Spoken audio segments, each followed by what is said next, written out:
Muy buenas noches, bienvenidos a Justicia al Día, el espacio donde abordamos temas legales y de derechos humanos de una forma clara y accesible. Hoy hablaremos de un tema delicado y lamentablemente actual, la tortura.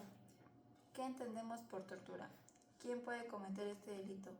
¿Es algo que solo pueden hacer las autoridades o también los particulares? Para responder estas preguntas nos acompaña el licenciado Luis Ángel Hernández, experto en Derecho Penal y Derechos Humanos. Licenciado, gracias por acompañarnos. Muchas gracias por la invitación. Es un gusto poder hablar de este tema. No solo compete al derecho penal, sino también a la defensa de la dignidad humana. Licenciado, para comenzar, ¿podríamos explicarnos qué es exactamente el delito de tortura según la legislación mexicana? Claro, la definición se encuentra en el artículo 24 de la Ley General para prevenir, investigar, sancionar la tortura y otros tratos o penas crueles, inhumanos o degradantes. Este artículo dice textualmente: comete el delito de tortura el servidor público que, en el fin de obtener información o una confesión, de castigar, de intimidar o de coaccionar a una persona o por cualquier motivo basado en discriminación, inflija a otra persona dolores o sufrimientos físicos o psíquicos. Y agrega que también comete el delito de tortura el particular que, con la autorización, consentimiento o aquiescencia de un servidor público, realice cualquiera de estos actos. Esto significa que la tortura no se limita únicamente a la autoridad pública, sino que puede haber participación de particulares siempre que existe el consentimiento o la tolerancia de una autoridad.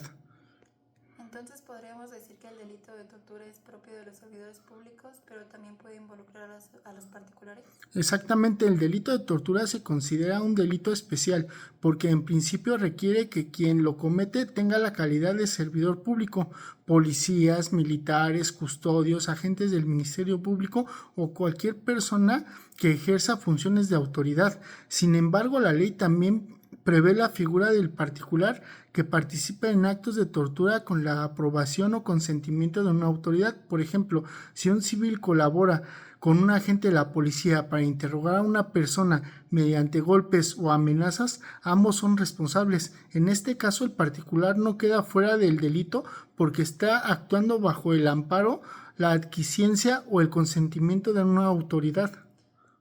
¿Cuáles son los elementos básicos que deben cumplirse para una conducta se considere tortura?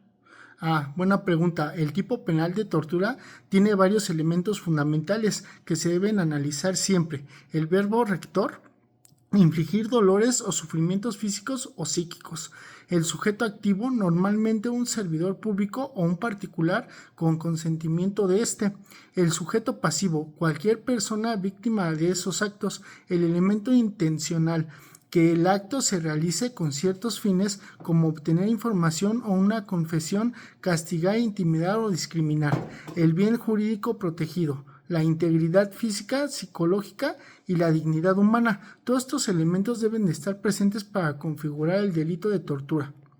¿Y qué sanciones prevé la ley para quienes cometen tortura? La ley establece en su artículo 30 que las personas responsables pueden recibir de 10 a 20 años de prisión, además de 500 a 1000 días de multa e inhabilitación para ocupar cargos públicos. Y si la víctima pertenece a un grupo vulnerable como mujeres, niños, niñas, personas con discapacidad o indigentes, las penas pueden aumentar hasta en una mitad. Esta refleja la gravedad que en el Estado mexicano considera este delito, ya que atenta directamente contra los derechos humanos fundamentales. Sabemos que México ha firmado tratados internacionales sobre este tema. ¿Cómo se relacionan con nuestra legislación? México es parte de la Convención contra la Tortura y otros tratos o penas crueles, inhumanos o degradantes de las Naciones Unidas. Firmada en 1984, también ha ratificado la Convención Internacional para Prevenir y Sancionar la Tortura. Ambos tratos obligan al Estado mexicano a prevenir, investigar, sancionar cualquier acto de tortura y a garantizar la reparación integral de la víctima.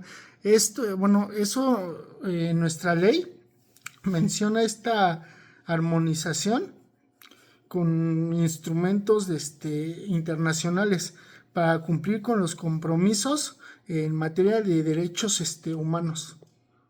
¿Cómo se protege a las víctimas y se garantiza que estos delitos no queden impunes?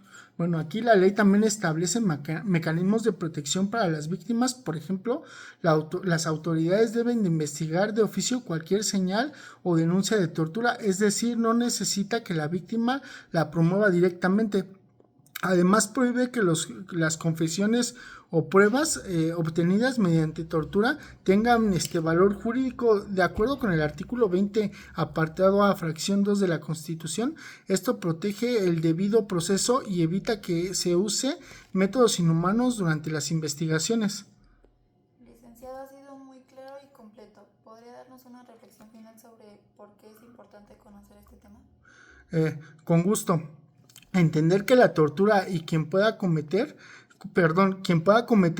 nos permite identificar los límites del poder y exigir que las autoridades actúen con respeto a los derechos humanos. La tortura no solo no